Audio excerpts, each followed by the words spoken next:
ఈ విధంగా కంట్రోల్ తప్పి నియమ నిబంధనల గురించి చర్చించడానికి వచ్చిన విజయ్ కుమారు అసలు ఒక నిలకడంటూ లేకుండా రకరకాలుగా మాటలు మారుస్తూ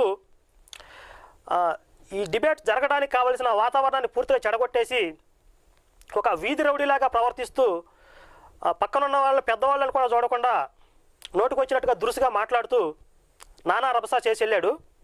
కానీ మేము సాధ్యమైనంత వరకు శాంతియుతంగా సామరస్యపూర్వకంగా అతనితో మాట్లాడడానికి ప్రయత్నించినా కూడా మా ప్రయత్నాలన్నీ విఫలం చేశాడు. ఈ విషయాలన్నీ రికార్డ్ అయ్యాయి. ఆ విషయాలు కూడా మీకు చూపిస్తానన్నీ. ఇక మళ్ళీ బయటికి వెళ్ళిన తర్వాత ఈయన చేసిన కామెంట్లు మళ్ళీ చేస్తూనే ఉన్నాడు ఒకదాని వెంట ఒకటి.